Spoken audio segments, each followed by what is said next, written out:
Back chassis Bush সমস্যা হলে বুঝবো কিভাবে আমরা? স্যার এই যে ব্যাক চেসিস পুরো সহ কাঁপতাছে, পুরো ব্যাক চেসিস কাঁপতাছে। এই ব্যাক চেসিস বুশের জন্য কি এটা বুশের কাঁপে? জন্য কাঁপে।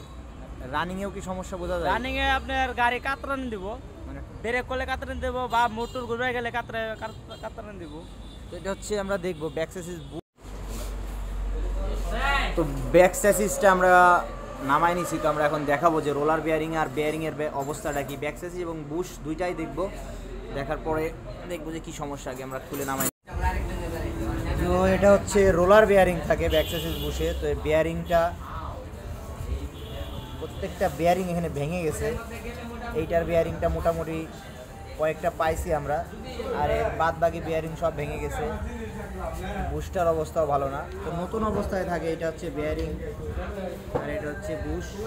তো আমরা এখন ব্যাক চেসিস বুশ এবং বেয়ারিং দুইটাই চেঞ্জ করে দেবো। তো কীভাবে বুঝবেন এর আগে আমরা দেখাইছি প্রথমে ভিডিওতে। তো যারা সার্ভিস করাতে চান আর যে বাইক সার্ভিসে যোগাযোগ করে আসবেন, পার্টস নিতে হলে রাজীব অটোতে মেসেজ করবেন। তো আমরা বেয়ারিং প্লাস বুশ দুইটাই ইনস্টল করে দেবো। বেয়ারিংটা আমরা বসাই দিচ্ছি, এরপরে আমরা বুশটা বসাবো। বেয়ারিংটা খুব অল্প করে বাড়ি মারতে হবে, বাড়ি মেরে গ্রিস করে ইনস্টল করে দেবো। এটা গ্রিস দিয়ে দিচ্ছি।